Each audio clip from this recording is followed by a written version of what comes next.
Entreprendre hors des normes est le podcast dédié aux femmes entrepreneurs qui désirent faire la différence par leur différence.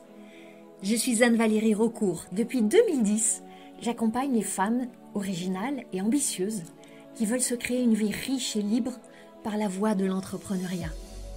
Si tu désires casser les codes, créer ta propre recette du succès et développer un business florissant au service de ta vie et de la vie, tu es ici chez toi.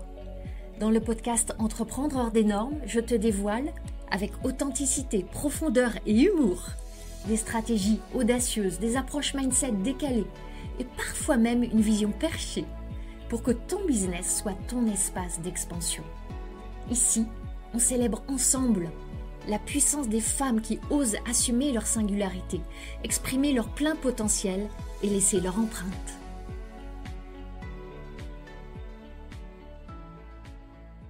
Bienvenue dans ce nouvel épisode du podcast Entreprendre hors des normes. Aujourd'hui, j'ai envie de te parler d'un passage secret.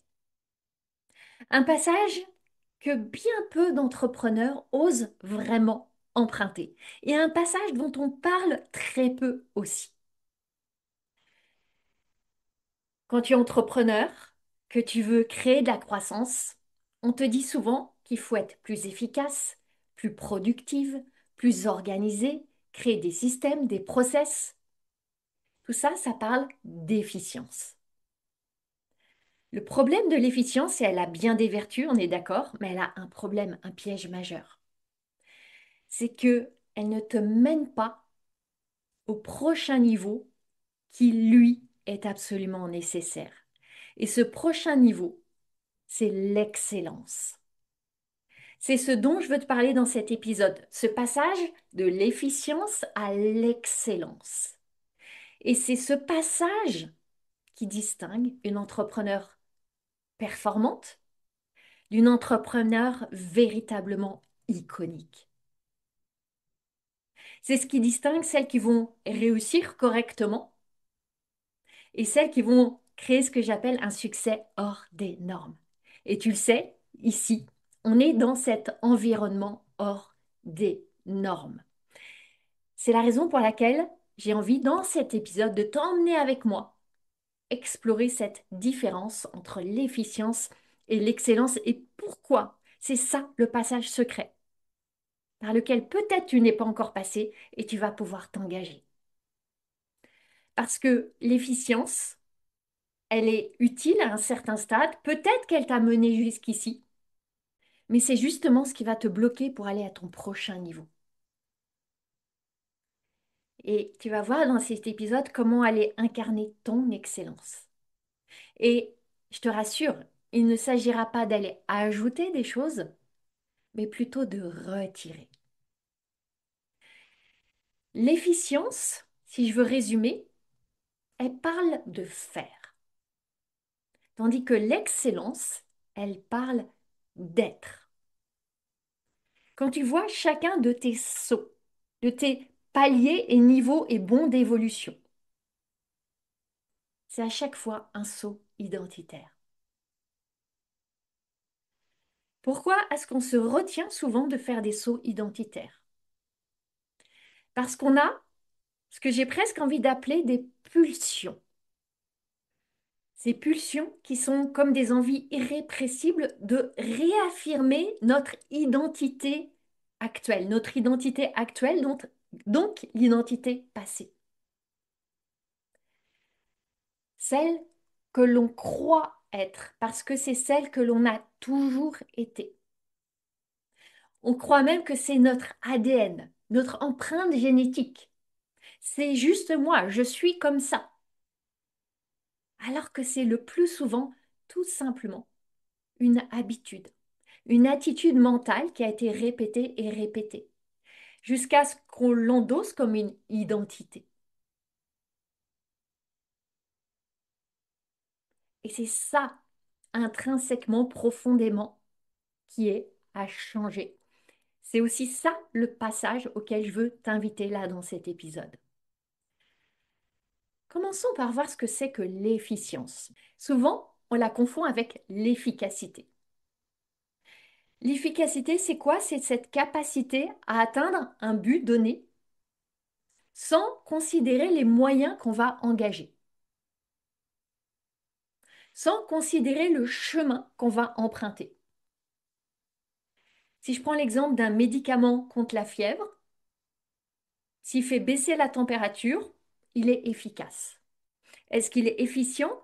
Pas nécessairement. Parce que l'efficience, ça consiste à atteindre un objectif qu'on s'est donné en utilisant de manière optimale des ressources, qu'elles soient matérielles ou immatérielles. Et aussi, deuxième critère, en minimisant les effets négatifs induits.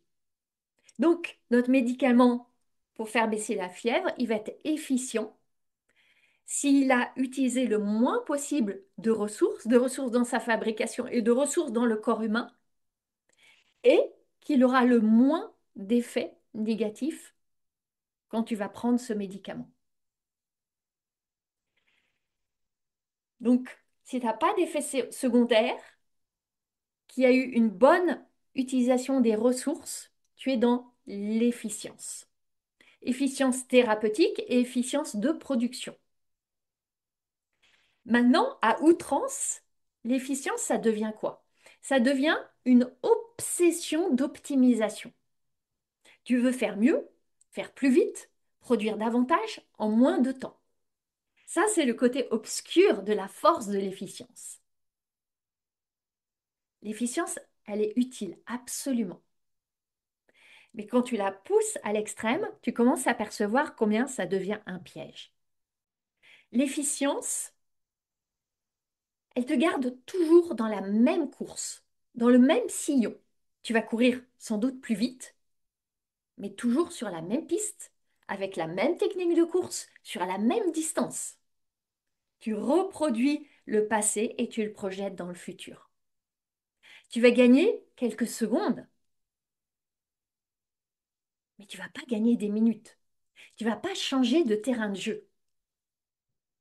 Tu me suis? J'ai utilisé une autre analogie. Imagine un chef cuisinier qui perfectionne ses recettes, qui peaufine son art, mais il est dans un petit troquet de quartier et il n'a pas d'autre ambition que de rester dans son petit troquet de quartier. Ça va le limiter dans l'expression de son art. Alors que s'il commence à viser une étoile au Michelin, ça va le propulser dans une autre dimension. Et ça illustre parfaitement la différence entre l'efficience et l'excellence. Le problème de l'efficience, c'est que souvent, elle donne l'illusion du progrès. Parce que tu fais beaucoup de choses pour ancrer cette progression. Mais ça va être un progrès linéaire. Le problème du progrès linéaire, il nourrit une partie de toi de satisfaction, mais ça devient épuisant. Il n'y a pas que l'épuisement, il y a autre chose. Et si tu es quelque part neuroatypique, neurodivergente, HPI ou autre, tu connais l'autre problème, l'ennui. C'est l'ennui qui t'attend à quelque endroit de ce chemin-là. Et pour toutes ces raisons, je t'invite vraiment à considérer ce passage de l'efficience à l'excellence. Rien que quand je dis excellence, comment tu te sens? Est-ce que ça t'émoustille? Est-ce que ça t'excite? Est-ce que ça te donne envie? Par contraste, regarde, peut-être que tu as déjà vécu ça. Tu publies tous les jours sur les réseaux sociaux. Tu fais des lives. Tu réponds aux messages privés. Tu enchaînes des appels. Malgré tous tes efforts, il y a peut-être que quelques résultats qui arrivent, mais rien de radicalement nouveau. Peut-être que tu fais des lancements. Tu vas baisser tes prix, ajouter des bonus. Faire là aussi beaucoup plus d'efforts. Mais il manque cette résonance. Et il manque les résultats. Donc tu le comprends, l'efficience, elle multiplie les actions. Mais il y a quelque chose qu'elle ne multiplie pas, c'est la qualité profonde, intrinsèque. Et il y a quelque chose qu'elle n'amplifie pas, c'est la vision. L'efficience, elle peut te permettre de faire fois 1,5, fois 2, mais elle ne va pas te permettre de faire fois 10, fois 20, fois 50. Et pour aller au plus haut niveau, c'est pas tant un game de quantité, c'est un game de qualité. C'est un vrai saut qualitatif. Pourquoi ce saut, ce passage, il est difficile? Parce que ton cerveau entre en jeu, comme toujours. Il protège ton identité connue, celle que tu considères comme normale, acquise, stable, figée, rigide, parce que c'est ton habitude. Et à chaque fois que tu vas vouloir chercher un palier supérieur, il va y avoir cette pulsion que j'évoquais tout à l'heure de rester dans ta version connue de toi. Et ça va même s'intensifier. Là me vient une image que tu connais peut-être, des crabes qui sont dans un panier. Des crabes qui viennent d'être pêchés dans un grand panier de pêcheurs. Et j'ai déjà lu cette histoire que il va y avoir des crabes qui vont essayer de sortir, de monter, de franchir le bord du panier. Et les autres crabes vont les tirer vers le bas, vont les faire redescendre dans le panier de crabes. Alors, je ne connais pas la raison de ce phénomène, en tout cas, je l'ai déjà lu. Et ça parle tellement de ton socle d'identité connue, ou si tu as une partie d'identité qui veut évoluer, le socle va vouloir te ramener à ta base.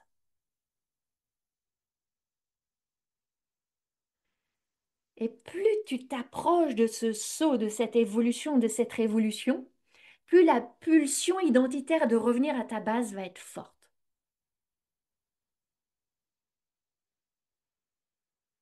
C'est quoi la clé là? C'est déjà de savoir que ce phénomène se joue, d'en être conscient, de le reconnaître, de ressentir les émotions qui vont avec tout ça, de te laisser traverser par les émotions et de ne pas céder à tous ces crabes qui veulent te ramener au fond du panier et continuer à t'élever pour sortir de l'ancien panier, aller explorer d'autres horizons. Parlons de l'excellence. Viser l'excellence, c'est vraiment vivre ce passage du faire à l'être. Tu l'as compris, là, il ne s'agit pas de produire plus. L'enjeu, c'est d'aller calibrer plus haut. Qu'est-ce que ça veut dire calibrer plus haut? C'est calibrer ton identité. Qui tu es quand tu as atteint ce que tu désires atteindre. J'en parle amplement dans des épisodes anciens du podcast. Calibrer ton positionnement. Il ne s'agit pas juste de faire mieux que les autres, mais de créer ton marché unique. Calibrer ton business model. Tu veux un business model ultra rentable, qui canalise ton énergie, qui simplifie. Calibrer ta stratégie en alignement avec tout ça. Avoir une stratégie radicalement alignée, qui soutient ton énergie, avec moins d'action, mais plus d'effets de levier. Alors tu vois, l'excellence, c'est pas ajouter, ajouter, ajouter. C'est élever. Et pour élever, très souvent, tu as à enlever. Et là, tu vas quitter ton costume de productrice, de fabrique à contenu, et endosser celui de femme leader, qui crée une empreinte personnelle, unique, radicalement originale. Et plus tu vas emprunter ce chemin de l'excellence, plus tu vas avoir observé des signes. Tu vas avoir moins besoin de te justifier. Tu vas lâcher le besoin de convaincre. Tu vas avoir moins besoin d'expliquer. Il va y avoir quelque chose du domaine de l'autorité qui va s'asseoir, presque de l'aura. Tu sais, cette aura, ce charisme qui se ressent. Et peut-être même que tu vas ressentir quelque chose de l'ordre d'un ralentissement intérieur. Je suis pas en train de te vendre l'idée que tu vas rien faire. Je n'y crois pas du tout. Mais c'est plus un ralentissement de rythme intérieur. Et en corrélation, une accélération de ton impact extérieur. Donc tu vois, quand je te partage tout ça, ça montre bien qu'à la source de cette excellence dont je te parle là, il y a vraiment une mue identitaire. Et pour vivre vraiment cette mue identitaire, il y a des identités que je vois très souvent chez des entrepreneurs qui vont être à observer et à choisir de lâcher et de transmuter. Notamment, et je l'observe beaucoup chez les femmes que j'accompagne, qui sont souvent des femmes intenses, ardentes. Il va y avoir l'identité. Moi, j'ai tellement d'oscillations émotionnelles. Moi, mon énergie fluctue tellement. Moi, je suis souvent fatiguée. Ou je suis trop introvertie. Ou on ne me comprend pas. Devine comment je le sais. C'est aussi le chemin de transmutation identitaire que j'ai connu. Toutes ces phrases-là, c'est pas des marqueurs identitaires indélébiles, immuables. Ce sont simplement des phrases que tu t'es répétées et que peut-être on t'a répétées et que tu as laissé ta réalité ancrée et confirmée, qui sont devenues des réflexes. Et c'est ta responsabilité de choisir délibérément de lâcher ces histoires-là et de choisir d'autres histoires. De choisir intentionnellement à quoi ressemble la nouvelle identité que tu veux incarner. Un autre trait que j'observe très souvent chez les femmes, là aussi je peux utiliser le mot atypique, mais il veut dire tellement de choses. Je pense les femmes HPI, THPI, hypersensibles, TSA, TDAH, etc. Il y a très souvent un besoin de contrôle extrême. Et l'efficience, elle va venir comme pour nourrir et confirmer ce besoin-là. Comment ça se traduit?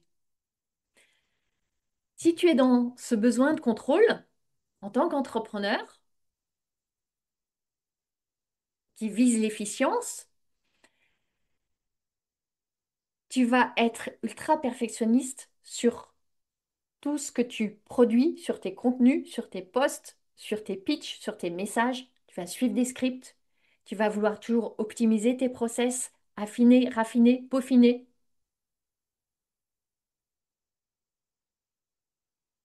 Alors que si tu vises l'excellence, tu vas épurer ton message.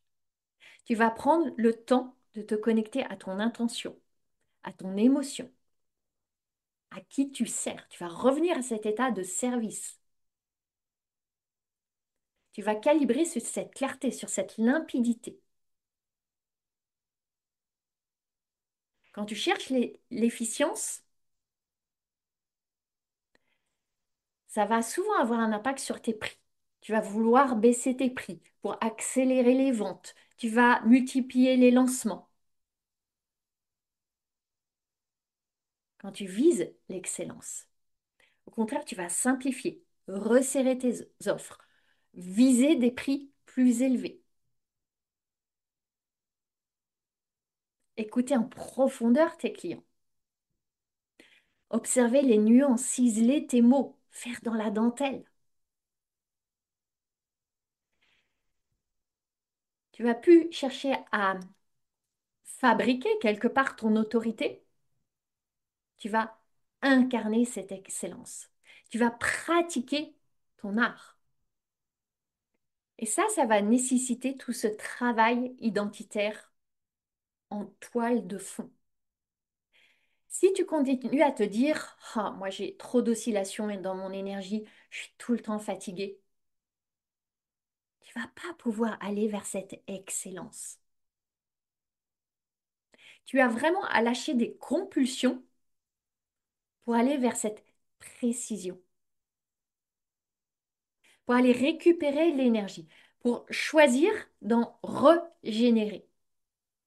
Si tu dis je suis tout le temps fatigué, tu vas être tout le temps fatigué. Si tu te lèves le matin en te disant je suis fatigué, tu vas passer ta journée en étant fatigué, c'est une certitude.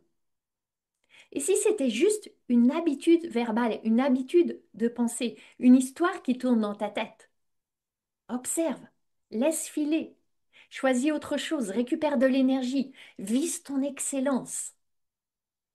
Rends-toi disponible pour cela. Pourquoi est-ce que j'ai parlé de passage secret dans le titre de cet épisode? Parce que ce passage, il est étroit. Il n'y en a pas tellement qui l'empruntent. Il demande du courage. Il demande du courage pour traverser certaines résistances. La première résistance, c'est le confort. Finalement, tu es dans un certain confort. Quand tu as des clients, quand tu as des revenus, quand tu as une certaine visibilité, quand tu as une offre qui fonctionne, pourquoi changer? Tu as mis sans doute beaucoup de temps à créer ça, pourquoi le changer?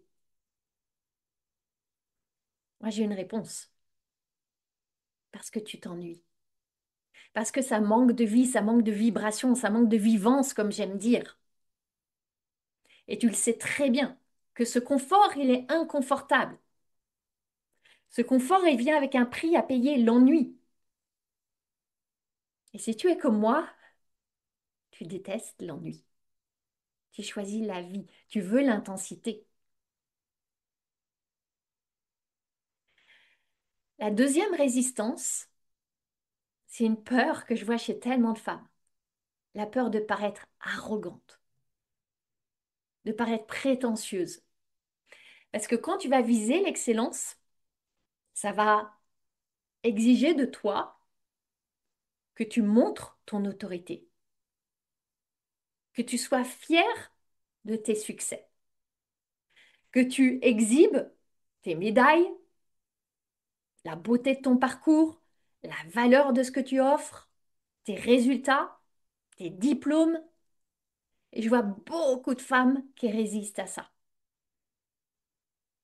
Ça va à l'encontre, pour beaucoup, d'une forme d'éducation et aussi d'une perception sociétale de la femme qui doit être humble, modeste, surtout pas faire de vagues, rester bien dans le rang, pas lever sa tête au-dessus du rang. Je t'invite à voir que cacher qui tu es vraiment, y compris dans cette part forte, belle, puissante, charismatique, finalement, c'est mentir. Toi qui veux être authentique, c'est oser tout montrer, y compris cette part puissante et brillante. Donc cessons de mentir par omission, en omettant de révéler toute cette partie-là.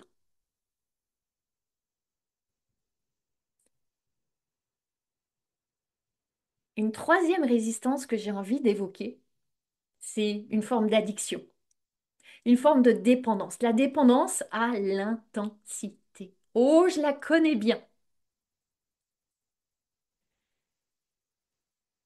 Quand tu t'es habitué à produire, à faire avec intensité, avec radicalité, tu vas croire que changer de tempo, changer de braquet, changer de voix, ça veut dire ralentir. Et pour toi, ralentir, c'est mourir un peu. Et là, il y a un joli paradoxe qu'il y a une partie de toi qui a envie de ralentir, de souffler, de respirer, de prendre du temps. Et il y a une autre partie qui n'a pas du tout envie, parce que tu aimes cette tension, cette intensité, cette propulsion. Et là, il s'agit de comprendre que ralentir, c'est pas de rien faire, même si ça peut l'être, bien entendu. Mais dans le contexte de ce que je te partage là, c'est plutôt changer de braquet, quitter le braquet de l'efficience à outrance et à tout prix pour aller oser ton excellence. Et je dis bien ton excellence, parce que ton excellence à toi, c'est pas l'excellence de X, Y, Z, c'est la tienne.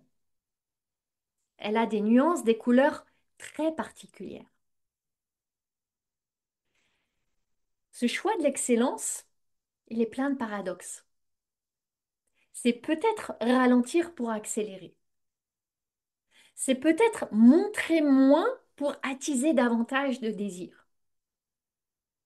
C'est sûrement dire non plus souvent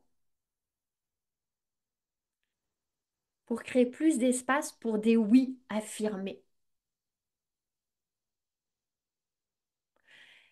C'est choisir de pratiquer ton art, et c'est bien une pratique, l'art, avec plus de profondeur, plus de nuances, plutôt que d'aller dans la masse.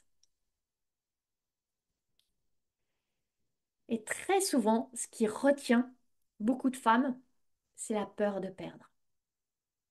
La peur de perdre ce qu'elles ont déjà construit.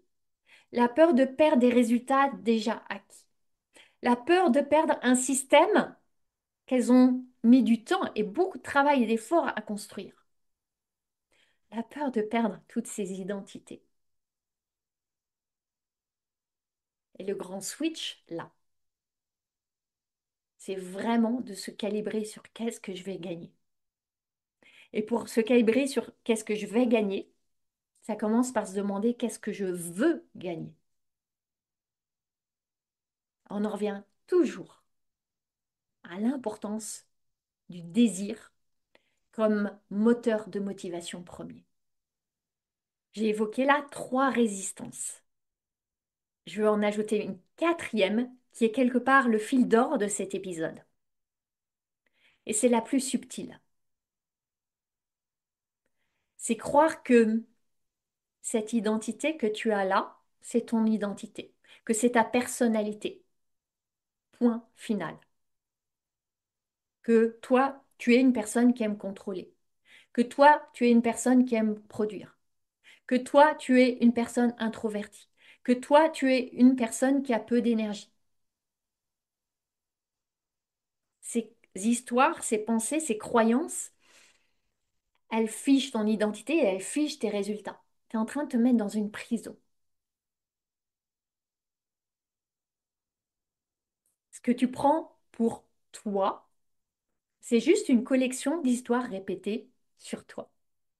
Tu l'as compris. C'est tellement libérateur de voir cette histoire et de commencer à écrire un nouveau chapitre, voire franchement un nouveau livre de l'histoire.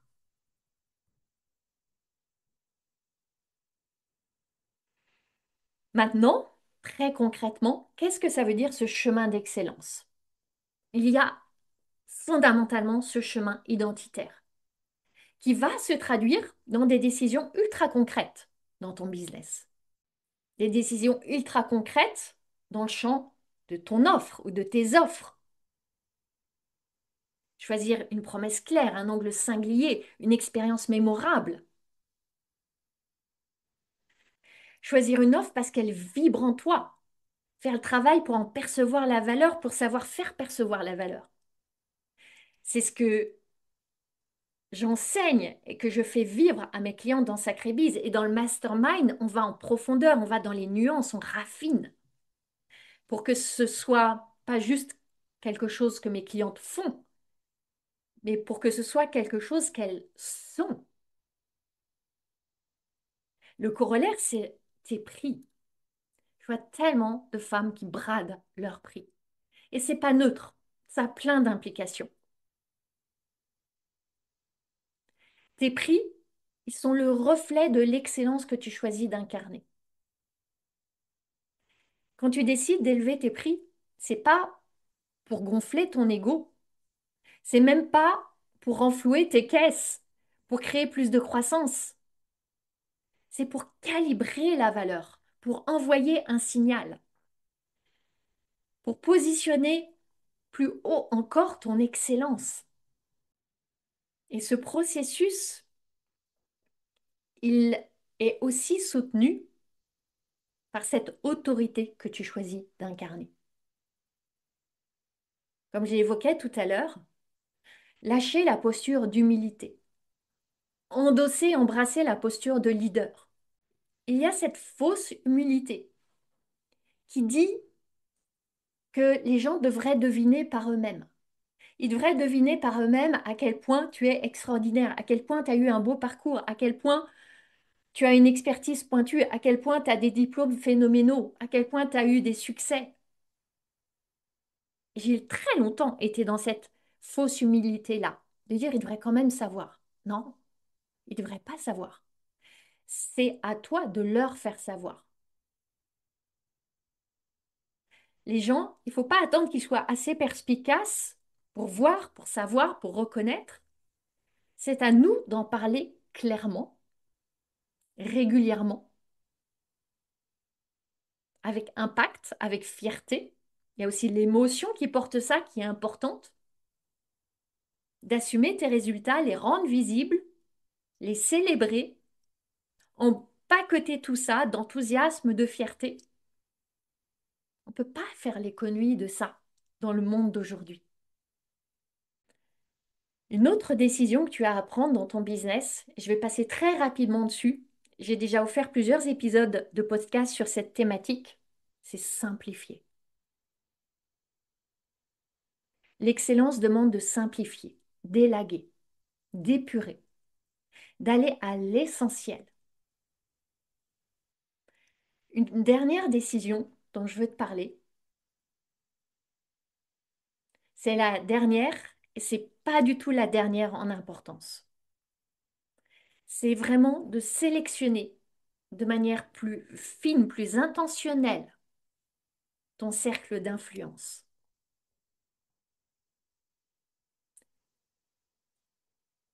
Tu ne t'élèveras jamais au-dessus du cercle dont tu t'entoures.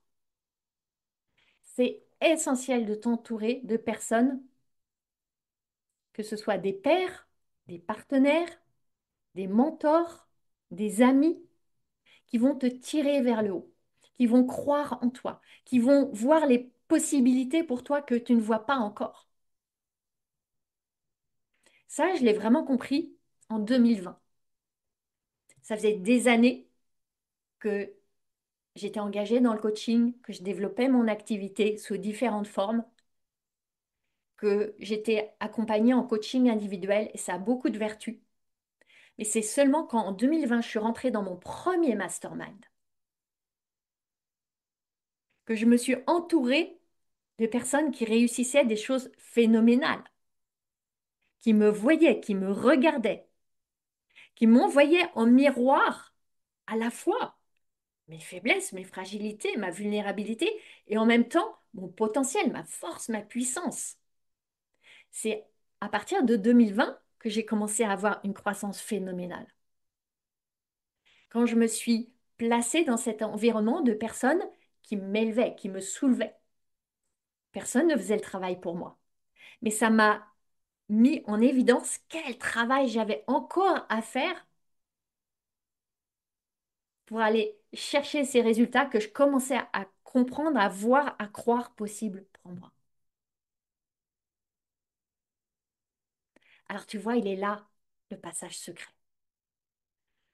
Si l'efficience laborieuse de petite fourmi t'a mené jusqu'ici, c'est cette excellence joyeuse, et j'ajoute vraiment l'adjectif joyeuse, qui va t'emmener là où tu te sens appelé. Peut-être que tu sais pas encore c'est quoi la destination, mais tu pressens qu'il y a un appel, quelque chose de grand, de grandiose.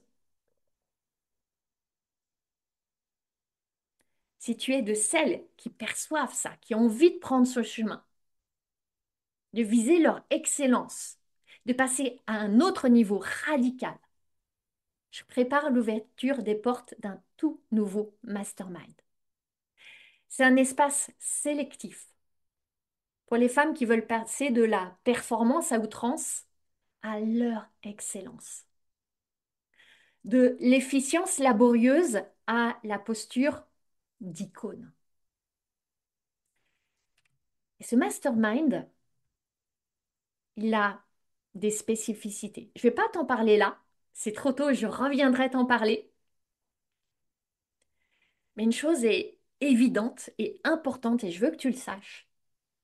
C'est un mastermind dédié aux femmes paradoxales. Tu sais, quand tu es à la fois stratège et intuitive, à la fois sage et sauvage, à la fois tellement forte et tellement sensible, à la fois ultra indépendante et tu veux un espace qui peut contenir ton intensité. Tous ces paradoxes, et je pourrais en citer des dizaines et des dizaines. Je sais que tu te reconnais. Et du succès, tu en as à ta mesure, mais absolument pas encore à ta démesure, à la démesure de ton potentiel que tu sens bouillonner en toi. Tu veux pas juste une activité rentable. Tu sens que tu es en train de créer tellement plus que ça. Ça parle de traces, ça parle d'œuvres, ça parle d'empreintes. Et tu veux que ton business reflète ton intensité, ta vision, cette identité en métamorphose permanente. Ce mastermind, il va vraiment être le point d'orgue de tout ce que j'ai créé jusqu'à présent. Et en parlant d'excellence, il incarne mon excellence maintenant. Si tu sens déjà que ça t'appelle, reste à l'écoute. Je t'en reparlerai prochainement. Et en parlant d'écoute, si cet épisode t'a plu, si le podcast Entreprendre hors des normes t'inspire, t'élève, t'aide semaine après semaine, viens m'en parler. Viens en parler à des camarades entrepreneurs. J'ai tellement envie que ce podcast aide encore beaucoup, beaucoup, beaucoup plus de femmes. Et pour ça, tu as un rôle à jouer. Tu peux simplement en parler à des camarades.